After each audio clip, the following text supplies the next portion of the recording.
هر چا ورته ضرر رسولی او سترګو نه یې اوښکې روانې وې خو څه یې کولی نه شو ځکه خپله یې په خپله خوله ویلې وه چې زه څه نه وایم تاسو ته.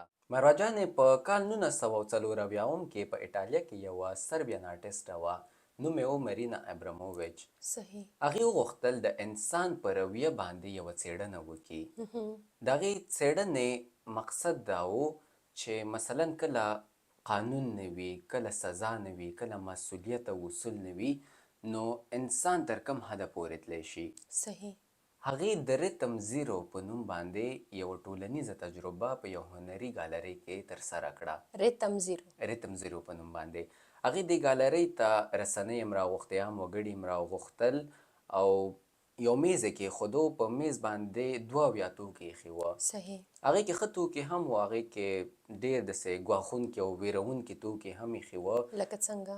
ښه توکي لکه د خوراک او څښاک توکي هم ایښي وه، انګور وه، شیدې وې، اوبه، جوس، تر څنګ یې ږمنځ هم ایښی وه، شات ایښي وه او ګلاب ایښی و، عطر ایښی و، هنداره ایښې وه او تر څنګ یې ډېر داسې ویرونکي توکي ایښي وه لکه چاړه ایښې وه، میخونه وه، ستنې وې، همدارنګه قیچي وه، زنځیرونه وه، څټک وو، حتی تر دې حده پورې چې لوټ شوې تومانچه هم په میز باندې ایښې وه. لوټ شوې تومانچه.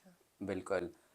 ودرېده په دې ګالرۍ کې او ټولو ته یې وویلې چې زه د 6 ساعتو دپاره د تاسو ټولو په مخه کې لکه یو مجسمه ولاړه یم. تاسو چې ما سره څه کوئ کولی شئ. مسؤلیت ټول د ما په غاړه ده د 6 ساعتو دپاره. یوم نه، دوم نه، دریم نه، 6 ساعتو لپاره. لکه یو انسان نه، لکه یو مجسمه زه ولاړه یم. څوک چې څه کوئ کولی شئ، زه خپله دفاع نه کوم او مسؤلیت یې هم زه په خپل سر مسؤلیت اخلم. ټول د ما په غاړه. ودرېده، تجربه پیل شوه. په شروع کې ډېره داسې د مینې او د نرمۍ فضا خوره شوه. یو کس لاړو، ګل یې واخیستو، ورته یې ورکو. بل کس راغی، ږمنځه یې ورته په سر کې وهله، بل ورته باندې عطر یې چې ایښی و هغه یې پې وهو، چا ورته په لپه کې انګور اچول، چا ډېر د مینې نه غاړه کې نیوله. خو وخت تېرېدو سره دا فضا داسې په وحشت بدله شوه. هغه کومه مینه چې ورکوله وروسته هغه داسې ماحول نه و. یعنې هغه په مینه په ضرر بدله شوه. په ضرر ټولو په دې باندې شروع شو چې هغې ته ضرر ورسېد مینه په ځای باندې. هغه کوم ګلاب چې هغوی اول ورته په مینې سره لاس کې ورکو، د هغې اغزي یې د هغې په بدن کې ښخول. هغه کوم پاکي او چاقو، هغه سامان چې دی په میز ایښی و، په هغې باندې د دې جامې پرې کول شروع کړې. او مرینا څه نه ویلې؟ نه هېڅ هم نه ویلې، مجسمې غوندې ولاړه وه، لکه نه چې کوم حس لري، نه حرکت کولی شي. حتی دا ټول ظلم او ستم په دې باندې روان و، په آخر کې دا هم کافي نه وه. یو کس لاړو، تومانچه چې کومه لوټ شوې تومانچه ایښې وه په میز باندې، هغه یې راواخیسته، مرینا ته یې په لاس کې ورکړه، د مرینا په لاس کې، او لاس یې ورته سر ته برابر کو چې هغه په دې باندې اړ کړي چې هغه ځان وولي. مرینا باندې همدغه رنګه د چا چې څومره وس ورسېدو، ظلم یې پرې وکړو او ضرر یې ور ورسو، مخ یې شکېدلی او بدن یې ټول شین شین و، هر چا ورته ضرر رسولی و، سترګو نه یې اوښکې روانې وې خو څه یې کولی نه شو ځکه خپله یې په خپله خوله ویلې وه چې زه څه نه وایم تاسو ته. او پوښتنه درڅخه لرم مسې جانه، چا چې ورسره دا مثلا چا چې ورته ضرر رسو، ځینو خو به کتل هم هغوی څه نه ویلې؟ تماشچي ډېر ولاړ وه، خو هغې ویلې چې مرینا خپله ویلې چې زه 6 ساعته دپاره څه نه وایم، نو مونږ څه وکړو. نو مرینا مسؤلیت مثلا اخستی په سر، نو ته خو یې بچولی شي؟ نه، چا بچه نه کړه. تماشاچیانو د تماشې نه خوند اخیستو. هغې چې په درد کې کته، هغې چې په ژړا کې کته، هغې چې په وینو کې کته، تماشاچیانو نور هم خوند ترې اخیستو. نو همدې کې 6 ساعته چې پوره شول، مرینا په حرکت راغله. چې کله په حرکت راغله، دا څه ګڼه ګوڼه چې وه، دا ټول خلک داسې وه لکه د یو د جرم په میدان کې چې غلی او ټول د ویرې وتښتېدل.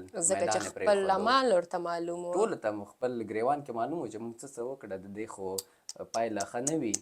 ټول وتښتېده د یارې. نو مرینا چې کله 6 ساعته پوره شول او د خلکو یې دغه اعمال وکتل، نو ځان سره یې وویلې چې په رښتیا هم کله چې حدود نه وي، کله چې مسؤلیت نه وي او کله چې د پایلې د سزا یره نه وي په زړه کې، قانون نه وي، نو انسان تر دې حده پورې تللی شي چې تا وژلی هم شي. په دې کیسه کې او دا یوه مثلا زه به وایم مسیح جانه دا د تاریخ زه فکر کوم ډېره ویرونکې ډېره تجربه زیاته ده ویرونکې او ده. دارنګه تجربه چې مثلا مرینا ترسره کړې دا ډېر زړه ډېر غټ زړه غواړي. دا هر څوک نشي کولی او مونږ تر یو قانونه پورې محدود یو. همیشه انسانان چې زه وینم هغوی هم دا وایي چې دا غلط کار نه کوو، تا ته معلومه ده د دې دومره کاله سزا ده، د دې دومره، خو دا مونږ نه وایو چې زه د یو ښه انسان شمه. که یو ځای کې قانون وي او که نه وي، که د یو کار سزا وي او که نه وي، مونږ باید د زړه نه پاک اوسو. دا نه که زه دا کار غلط وکړم د دې به یو سزا وي نو ځکه دا کار غلط نه کوم، که د دې غلط کار دا سزا نه وي نو خیر ده زه یې کومه. الله تعالی انسان او زناور کې فرق هم تر دې پیدا کړی چې انسان ته اشرف المخلوقات ویلی دي، ځکه چې انسان عقل لري، شعور لري او زناور یې نه لري. همدارنګه ده. دا رنګه تجربه چې تاسو ما سره شریکه کړه ما ته په یو زناور او یو ځنګل کې او یو انسان کې هیڅ یو توپیر ماته حس نه شو. د هغې وجه دا ده چې په ځنګل کې هم زناور ګورې هر رنګه هر طرف ته حمله کوي، هر ځای حمله کوي. مثلا چې یو قانون نه وي، مسؤلیت نه وي، انسان هم تا باندې هر رنګه حمله کولی شي، تا ته هر رنګه ضرر رسولی شي او دا د انسان خپله کمزوري ده. مونږ خپله د ننه مونږ ښه خلک نه یو. مونږ ته پکار ده چې مونږ ښه او بد وپېژنو. یوازې دا نه چې مونږ ته قانون ووایي چې دا ښه دی او دا بد دی. زه خپل عقل لرم، زه خپله شعور لرم، زه باید خپله ښه او بد وپېژنم.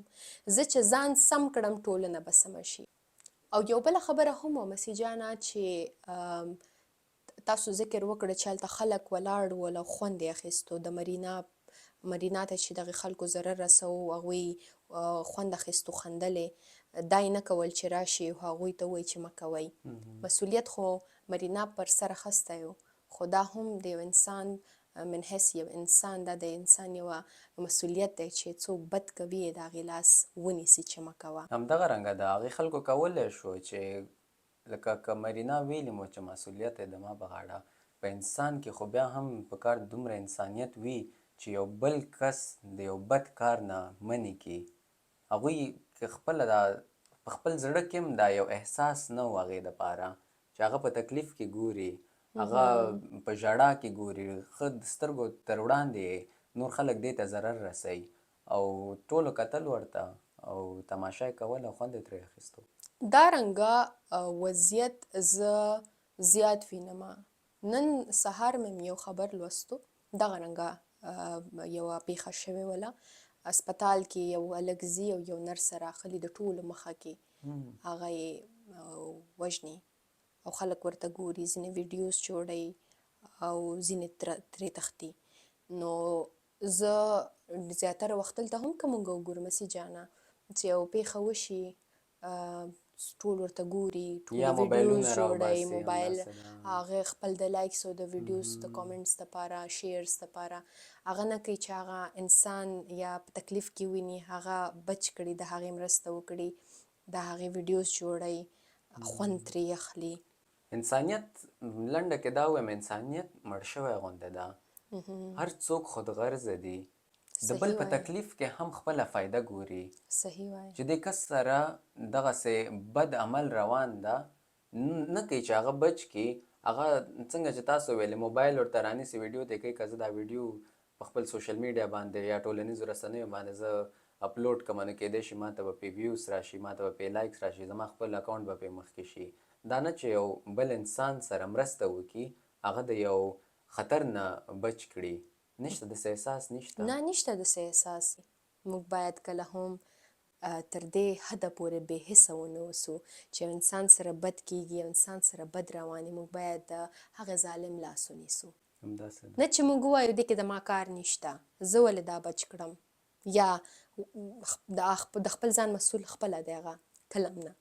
موږ ټول باید یو بل ته لاس ورکړو، یو بل د بدو نه وساتو، یو بل ته ښه ورسوو، یو بل سره نیکي وکړو. بلکل مروه جانې. د مرینا دغه تجربه ډیره پر ځای وه. او دې نه مونږ ته یو درس پاتې شو. تاریخ همیشه مونږ ته درس پرېښی دی خو د بده مرغه مونږ پې عمل نه کوو. دا رنګه پیښې یادول یا په دغه رنګه پیښو خبرې کولو د مقصد دا دی چې مونږ ټولنې ته یو ښه پیغام وړاندې کړو.